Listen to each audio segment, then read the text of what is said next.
Good afternoon, everyone. My name is Owen, and I'm once again your trainer for today. So the session that we're talking about, the unit that we're talking about is CHC DIV 001, working with diverse people. So in front of me I have 8 people. One of those 8 people happens to be Rachel. Welcome back, Rachel, for this session. Hi, Mr. Maxwell. Thank you for having me. You're most welcome. Everyone else is quite quiet. They don't want to be heard. So Rachel is the one that is using the voice for today, and we're very thankful. Very thankful to have Rachel back once again. So thank you, Rachel. Thank you. You're most welcome. Happy to be here. It's good to have you here. So, as we touched on in session 1, reflect on own perspectives. So reflect on own perspectives is one of the subjects which comprises work with diverse people. This is session 2. So session 2 is communicate with people from diverse backgrounds and situations. So once again, I'll touch on the safety brief. So the emergency exit is outside. So if we follow the path back out of the property onto the grass, that's the emergency meeting point. In the event an emergency takes place, I'll ask everyone to pick up their belongings that are in the immediate area, and I'll ask them to take them with them and follow outside in an orderly fashion to the emergency meeting point as described before.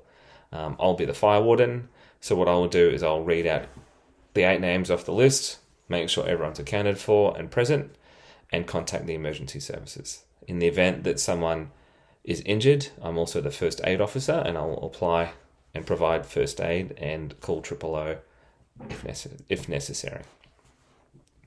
The resources that are required for this session are a notepad and pen, but for those of you that have a laptop, most welcome to use any technological device that you have, e.g. a laptop. That way you can take notes. This is once again a classroom lesson. And it is facilitated learning. So learning will be face-to-face with facilitated learning by myself, and no assessments will be conducted today. It'll just be having a conversation. We'll be talking about topics. So to kick off, to recap, I must say, to recap on session 1, we talked about identify and reflect on own social and cultural perspectives and biases. Topic 2 was work with the awareness of own limitations in self and social awareness. Topic 3 was use reflection to support own ability to work inclusively and with the understanding of others. And topic 4 was identify and act on ways to improve own self and social awareness. So with session 2 today, we'll be talking about topic 1, show respect for diversity in communication with all people. Using verbal and non-verbal communication constructively to establish, develop and maintain effective relationships, mutual trust and confidence. Topic 3, where a language barrier exists, use effective strategies to communicate in the most efficient way possible. And topic 4, we're going to seek assistance from interpreters or other persons according to communication needs. Does anyone have any questions? No. No? Perfect. Alrighty, so let's get started. So topic 1, show respect for diversity in communication with all people. So first of all, we're going to talk about the relationship between human needs and human rights. Can anyone tell me what a human need is? Rachel. A human need, I guess, is like how you have a need to survive. So like you need water and you need food. I guess you need shelter. That's right. No, that's very true. So a human need is just that. So it's what we need to survive, to process, and to exist as a human race. So we need food, we need water, we need shelter. So those are a human need. Okay. And we'll also talk about human rights. So can you tell me what a human right is, or what human rights are? Well, I mean, I don't know if it's anything specific, but I think it means like humans have the right to exist free of, bad stuff. Like they have the right to live without prejudice against them, and the right to pursue happiness, that kind of thing. Yeah. I don't know. Well, what do you think? That's really good. You're heading in a really, really good direction. That's really well presented. Okay, so what I'm going to do is I'm going to read for you and everyone around in the class www.humanrights.gov.au talks about human rights. So the definition that the Australian Human Rights Commission has stated is, I quote, "Human rights recognise the inherent value of each person, regardless of their background, where we live, what we look like, what we think, or what we believe. They are based on principles of dignity, equality, and mutual respect, which are shared across cultures, religions, and philosophies. They are about being treated fairly, treating others fairly, and having the ability to make genuine choices in our daily lives. Respect for human rights is the cornerstone of strong communities in which everyone can make a contribution and also feel included. The Universal Declaration of Human Rights, adopted by the United Nations on the 10th of December 1948, sets out the basic rights and freedoms that apply to all people.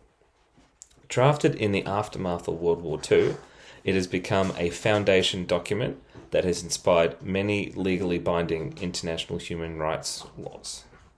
The Australian government has agreed to uphold and respect many of these human rights treaties, including, there's a large list, some of which are the Convention of the Rights of Children, Convention of the Rights of Persons with Disabilities, and so on. So that takes us back to the topic that we're talking about today. So now we want to explain and talk about the rights and responsibilities of workers and the right to work in a workplace that is free from discrimination. So, Rachel, Yes. if possible, can you explain what a workplace free of discrimination would look like? Oh, wow. Well, I mean, it would be a utopia, right? So I guess it would be like everybody is treated equal regardless of any personal characteristic about them. So you wouldn't, there wouldn't be situations where, men would get more opportunities than women just because they're men, or certain people would miss out on being invited to events just because they're of a different race or culture. So a workplace without discrimination, I guess, would be just a really, a nice place to work. Yeah. I don't know. What do you think? Oh, sorry, we've got dogs in the classroom and in the area. Must have spotted something. So if you hear a bark, it's our classroom dog. Okay, our classroom pets, our classroom animals. Well, a workplace free of discrimination. Discrimination can come in lots of forms. So discrimination itself could be culture, race, ethnicity, disability, religious or spiritual beliefs. It can also include, as you mentioned, gender, but it can also include transgender, intersex, generational, sexual orientation and identity, which you also touched on, lesbian, gay, bisexual, heterosexual. So that's just some examples of diversity within the workplace, and also we're talking about different cultures as of what we touched on previously in session 1. So, as I said before, explain about the rights and responsibilities of workers and the right to work in a workplace that is free of discrimination. So that leads us back to what we were talking about before, which is human rights. So I'll just read just a couple of inherent words that I read previously from the humanrights.gov.au. Human rights recognise the inherent value of each person, regardless of background, where we live, what we look like, what we think, or what we believe. They are based on principles of dignity, equality, and mutual respect, which are shaped across cultures, religions, and also philosophies. So, working in a workplace free of discrimination is ineptly important. It is incredibly important. No one deserves to feel discriminated against.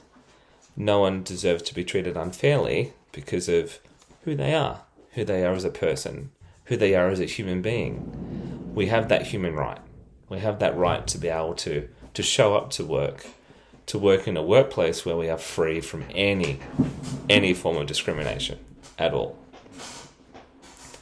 Okay, so let's put this out to the floor, okay?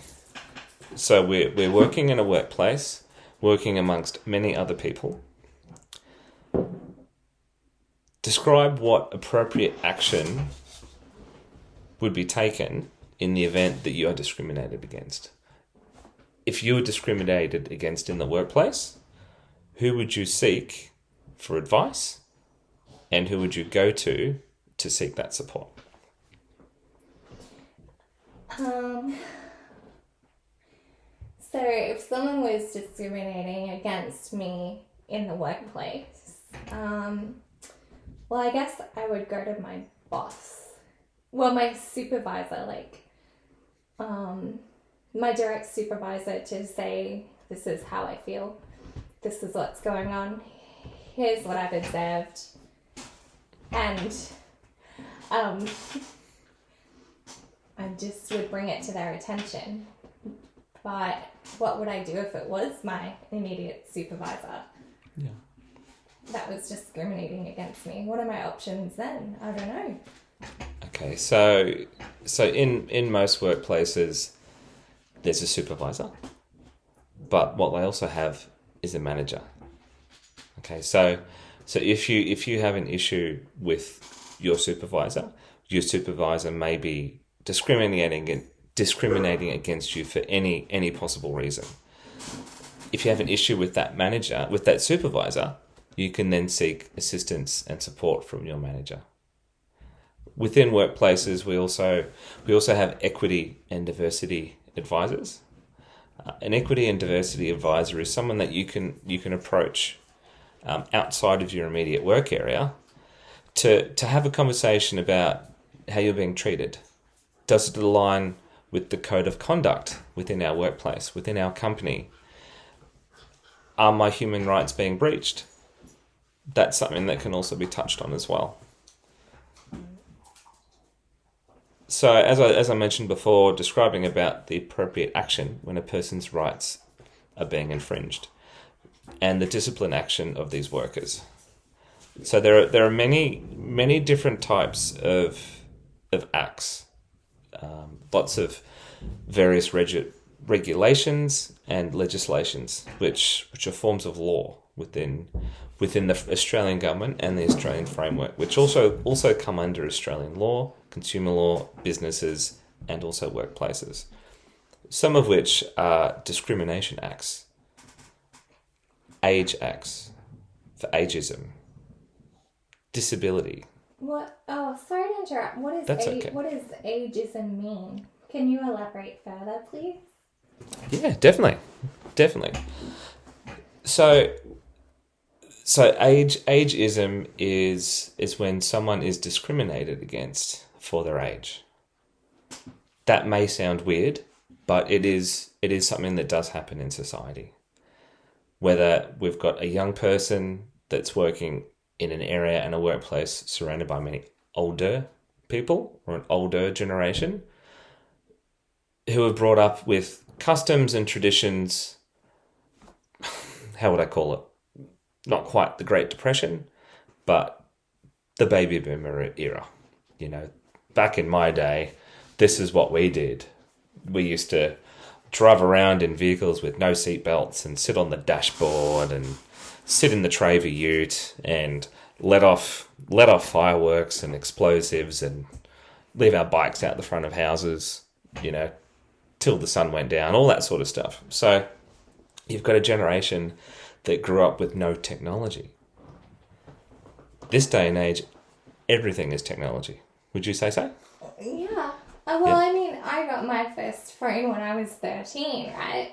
Yeah. No, I was 12, so I hadn't even finished primary school. Oh, wow. Yeah. So that's a big change compared to people that grew up in the 50s, in the 40s, the 60s, 70s, and 80s.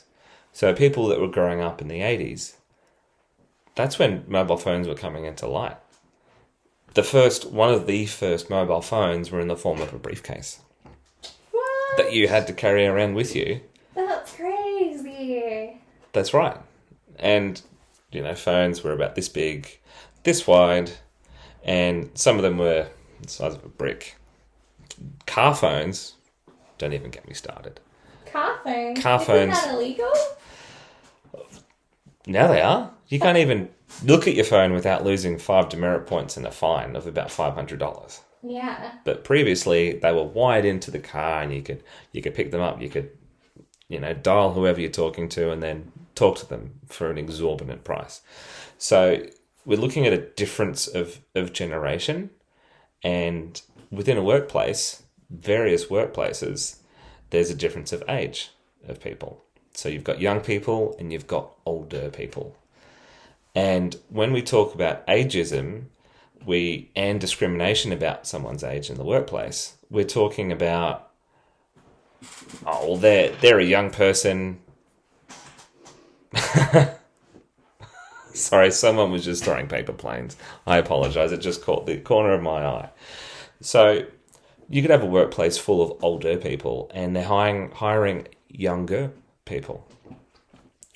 Problem that society has observed and society has kind of put people in a box with is the younger generation is lazy, they're rude, they swear, they carry on, they're disrespectful, they've got no authority, they don't listen, they don't pay attention, and a lot of the older generation would look at that and go, I don't have time for that. Rude individuals, you can't teach them, you can't train them, you can't do anything. And they discriminate against them. Because why should all these people, these younger people, be in our workplace? We should be hiring people that are in their mid-30s, 40s, with all this life experience, rather than just finishing high school at 17, 18, coming to work for us, and having no life experience at all, and being rude and abrupt. That can be seen as a form of discrimination because you're discriminating against the younger generation for growing up in a different generation to someone else. And that's how we look at ageism, but that can be reversed as well. So we could have a workplace that has lots and lots of young people born in after the year 2000, known as, what do we call it?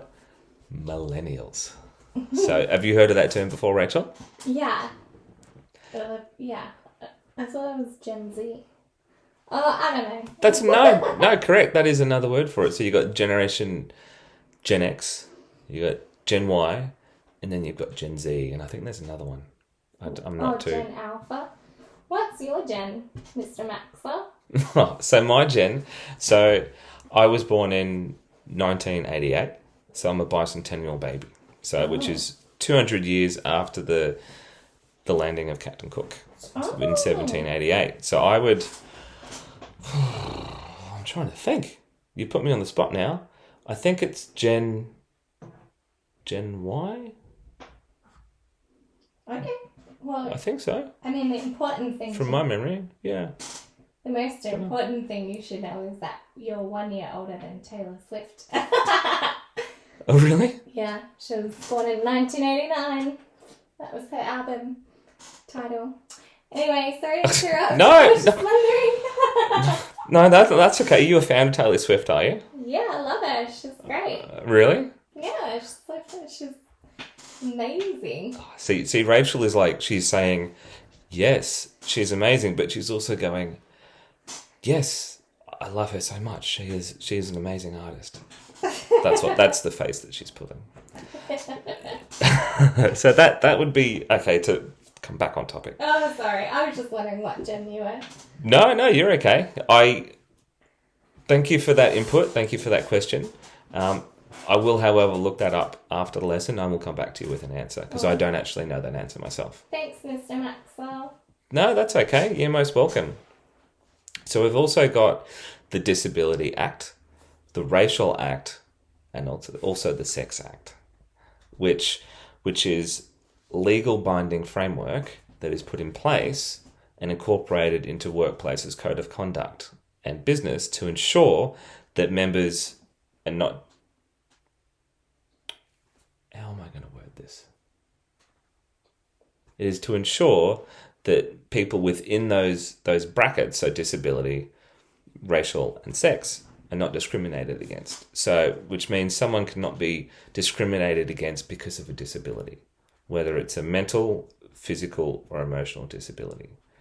That's why, as part of the building code with many new projects, they've got what they call a BASICS requirement. And a BASICS requirement is a set of frameworks that are put in place to ensure that certain fundamentals of a building, leading back to human need as well. So we need somewhere to go to the toilet to express ourselves. So we need disabled toilets, we need ramps, we need lifts, we need functionality that can function and promote the well-being of people with a disability. We've also got requirements to not just have male toilets, female toilets, disabled toilets, but also unisex toilets, because there's a lot of people out there that are transgender and that are binary as well. So they don't see themselves as someone that has a male or female gender assigned to them. And that is something to also be respected, as well as be mindful of in the workplace, because there will be people that are transitioning from man to woman or male to female, but also woman to man and female to man. And that's something that there's a lot of sensitivity on that for potentially sometimes them as a person, but also in society. It's something that we could look towards. The older generation aren't generally as accepting of that because it's not something that they've experienced. It's not something that was around back in their day. Even people that are gay or lesbian, that's something that was quite, how to word it? It wasn't very common, and people were ridiculed about coming out as either gay or lesbian, and that's another reason why we have the Sex Act. It's to protect and prevent discrimination against people of their gender and their sexual orientation and who they like and who they don't like as well. And people have that right to show up to a workplace and feel accepted for who they are as a person on any possible level. And we now look at the Racial Act. So racism is something that is quite substantial in the world today. Racism is something that is taught. You're not born with it. There's a lot of videos and pictures that have been circulating over the years of one in particular of little babies. Oh, that would be 1 year old. I'm not sure if you've seen this before, Rachel, or even any other people in the classroom. Sorry, a black baby and a white baby having an absolute blast, sharing a drink together, sharing a meal, playing. They're not even audible. They're just enjoying each other's company, and they're giving each other hugs and kisses. And that is the true sign of our human race. Everyone is an equal They don't look at each other and go, oh, you're a black person, I'm not going to talk to you, or you're a white person, I'm going to stay away from you. They don't have that because we're not born to be racist. Racism isn't born. It's taught and it's influenced, and it's influenced by the society that we live in.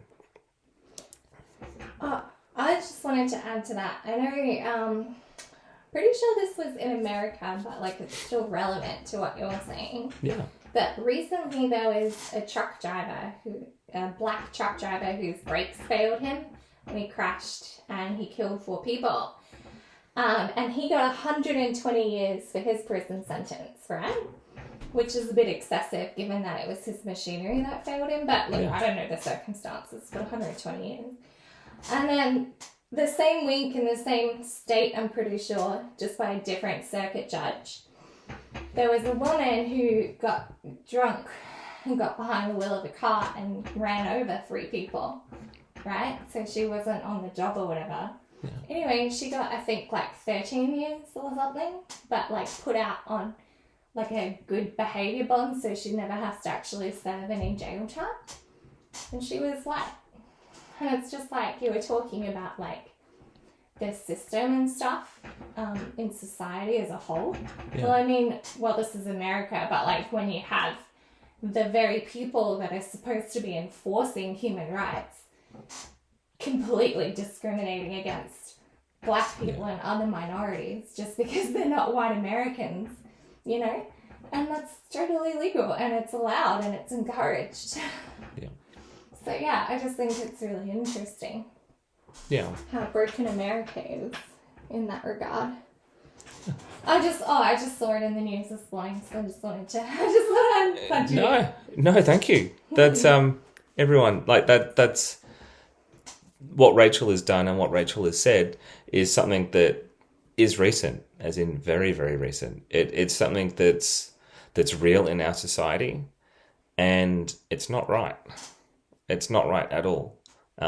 America is one of those powerhouse countries where racism has been, it's been around for centuries. Slavery, etc. That's been prevalent and is being phased out, which is a good thing. Slavery is not good. But everyone should be treated the same. It doesn't matter if you're black, white, red, brown, blue, big, small, tall, short, big, small, tall, short, not small, big, tall, short. Sorry. Rachel got it. See, I don't know why you all didn't. See, Rachel's got it since. So it doesn't matter if you're tall, you're short, you're big or small, your age, your disability. That shouldn't come into how you're treated by a person. Everyone has the right to show up to a workplace or be in a situation or in society and feel comfortable, but not just comfortable, but also feel safe about who they are. Yeah. And that's why we have all these frameworks that are put in place, especially by the human rights. And I'll touch back on it again, the Universal Declaration of Human Rights. Within that itself is 30 different articles that cover off on all different aspects of human rights. It's a really good read. I will send that all off to you in an email with the course feedback at the end of the course, okay? So what we're going to talk about now is topic 2, which is using verbal and non-verbal communication constructively to establish, to develop, and maintain effective relationships, as well as mutual trust and confidence. So using verbal and non-verbal communication. I'm going to put this out to the floor. What is your definition of verbal and non-verbal communication? Rachel. Yeah. Okay, so fun example. You know how I just put my hand up to you and you knew that I wanted to answer your question, Mr. Maxwell? Correct. Well, that is the form of, in my opinion, correct me if I'm wrong, I think it's a form of non-verbal communication because I didn't have to say anything, but you knew that I had something to say. And then, like, a form of verbal communication is me actually explaining this answer. Yeah. So, yeah, we just did an example of verbal and non-verbal communication. What is that right? 100%. Oh, cool. Yeah. Yes. Yep. You're on the money. You've definitely got it. So verbal and non-verbal communication. So I'll just touch on that now. Non-verbal communication is just what you've done. You've put your hand up. Me nodding, acknowledging and validating what you're saying. That's a form of communication. While you're talking, you can see what I'm doing and I can see what you're doing. Okay? So that's non-verbal. Giving someone a handout or showing up a sign and they're reading what the sign says, that's non-verbal.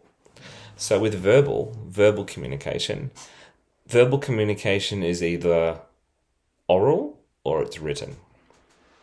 Okay, and oral communication can be split up into different types of facets. You've got face-to-face and distance. So this is mainly coming into the learning perspective, but you've got face-to-face learning, but you've also got distance, which is what we're doing here today as well, where we can be in another room or another location and still be communicating.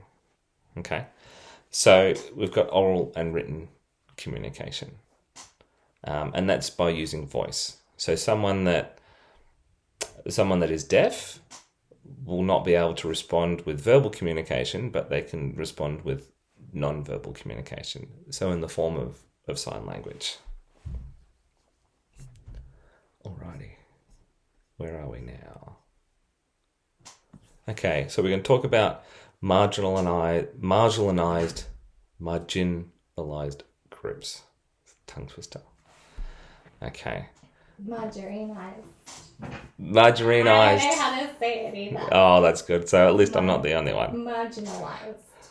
Okay, so we'll talk about protective factors, physical, mental, and emotional health issues and care needs, consideration of impacts of discrimination, trauma, exclusion, and negative attitudes. So, in relation to that, how can verbal and non-verbal communication affect marginalized groups?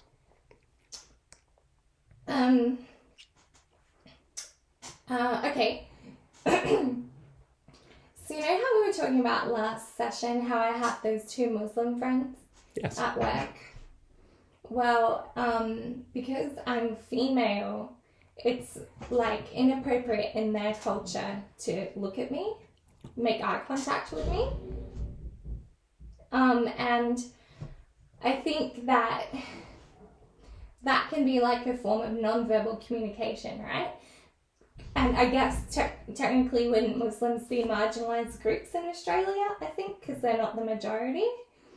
Well, I don't know what the definition is, but so like Muhammad, when he doesn't look at me when I'm talking to him, like if I didn't know that he was Muslim and that was part of his culture, then I would think he was being rude, right? But for his culture, if he looks at me, that is him being rude. So, like, that non-verbal communication is totally different between our two cultures. And then verbal communication, it's really rude for men to talk to women. Like, in Muslim societies, at least Muhammad's anyway. So he prefers to speak to other men of my culture who can then relay that information to me. And I would think that that's sexist and rude, right? Yeah.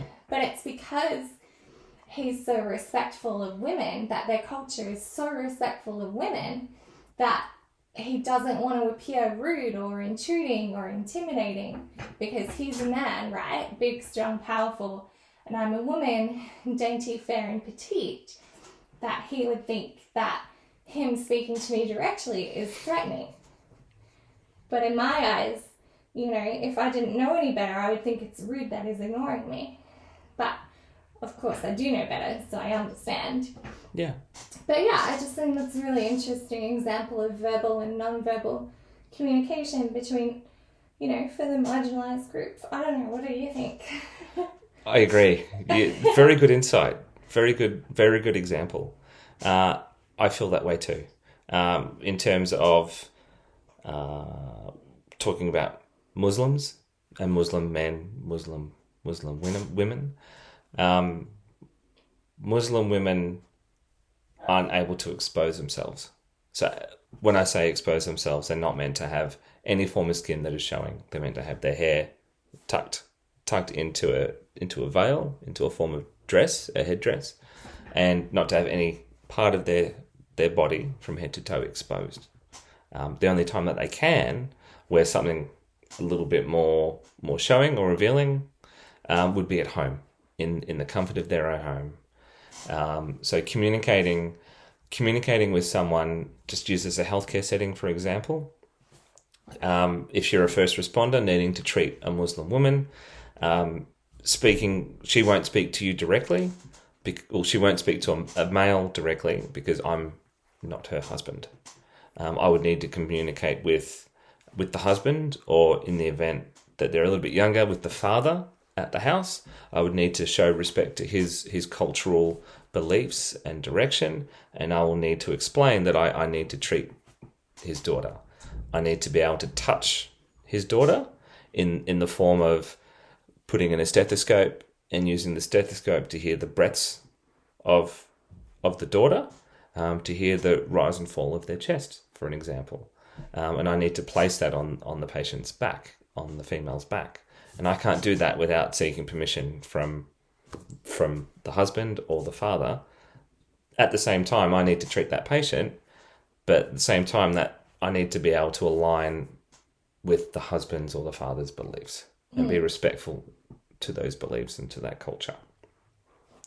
And I can do that with warm and welcoming verbal and also non-verbal communication. So I'm not going to be up in the grill of the husband. I'll stand back. I'll keep a distance, and I will show respect. And I always show respect. Okay, so that kind of touches on verbal and non-verbal communication. Okay, so topic 3, where a language barrier exists, use effective strategies to communicate in the most efficient way possible. So using effective strategies to communicate when there is a language barrier that exists between people is quite prevalent, and it's quite important in society these days. So where there is a language barrier, we want to break down that barrier and come to an understanding between people of different races, different beliefs, different languages, so we can understand where they're coming from, so they can understand where we're coming from. By me raising my voice or using words that may come across as threatening to someone in another language, is not to be used at all, or to be used as at a minimum. We want to show respect to other languages and to other people, and the way that we can do that is through an interpreter. We can communicate with the limited English that this person has or people have, and come to an understanding of, I understand that you have a cultural background and a cultural belief. How can I best communicate with you to ensure that I will not offend you and cause a situation that may escalate to something else? Does that make sense? Yeah, that makes sense. Yeah. What are your thoughts on that, Rachel? Well, sometimes I don't, Mohammed at work, he doesn't speak very good English, or I should say, at least not to me, as you know. Yeah. So maybe he's totally fluent, I'm just not aware. But what I do when I have to talk to him about stuff is I actually put it in writing. So I email him first. Yeah. And then because, taking acknowledgement of his, cultural beliefs, I say, if you have any feedback, to pass it through my supervisor, right, who is a male. So he'll be comfortable approaching that supervisor. I don't know, that's just one way that I mitigate it. Yeah. Because at least putting it in writing allows Mohammed the extra time he needs to translate it. But also, I understand that you know, it's Australia and everybody speaks English, but I take it upon myself to learn basic, like, conversational languages of the people that I work with. So, like, I know a little bit of Arabic, just so I can say hi to Muhammad in the morning. Salam alaikum. Walaikum assalam. You know it. Yeah, afwan. Yeah. Shukran. Yeah, shukran. There we go. Shukran, afwan. Yeah. Kaif harlek. I don't know what that is. I think it means how are you? But I don't know what the response is yet. I'm still learning. I like that. And that's a really good strategy, isn't it? That's a really good communication strategy and a really good verbal strategy, because you're expressing that to that person, whether male or female in this situation. But you're expressing and really slowly tapping into that person's culture and to their language. And the fact that you have taken the effort personally to express that to this person, that's a big thing. That's a big thing. If someone from another culture that doesn't know English started trying to speak English to you, I would feel, wow, that's good. That's a good effort. Like, that's amazing. And that brings us up to topic 4, so the last topic that we're going to talk about today, which is seeking assistance from interpreters or other persons according to communication needs. So in this, I'm just going to explain of how an interpreter works, and also the assistance that may be available for any form of communication. So an interpreter is someone that is used to help distinguish, describe, and also explain the words that are being expressed by someone from another culture or another language. So if we have a Japanese person that's at work that doesn't speak any English, but we need to express information with that person, we will seek the assistance of an interpreter to be able to understand what they're saying. But that Japanese person can also get an interpreter to explain what they would like to convey in the workplace. That can be in the form of a person. Google Translator is also something that has come onto the market, where you speak into your computer or to your smartphone, and it will either translate into verbal or written form of their language and convert that into the language of another language. For instance, I'll talk Japanese into this device, and it will translate it into English, and then you can show the person, there's the English version. So interpreters can be used in many settings: workplaces, airports, festivals, anywhere that any language needs to be translated and expressed for the forms of communication. But it can also be written as well. So you can have leaflets, flyers, notebooks, and word books that will have various languages written. You could have Japanese, English, Chinese, German, and the whole text is written in those languages. Or you can have English and then German, English and then German. So that way you can print off the same copy, and then two different cultures can read the subject at once. So that's something that can also be implemented. Okay, so this now comes to the conclusion of session 2, which comes to the conclusion of sessions 1 and 2 over the 2 different topics that come under work with diverse people. So CHC DIV 001, work with diverse people. The objectives that we've touched on from session 1 was reflect on own perspectives, and session 2, which was today, communicate with people from diverse backgrounds and situations. So I would like to thank you all. Thank you all for coming. Thank you, Rachel, for your excellent input. Thanks, Mr. Maxwell. You're most welcome. So once again, this has been a facilitated learning experience, learning and communicating about different aspects of working with diverse people. The 2 objectives were just 2 separate subjects from the working with diverse people framework. So thank you very much for your attendance, everyone, and I look forward to seeing you all again sometime soon. Thank you very much. Thanks. Bye. Bye.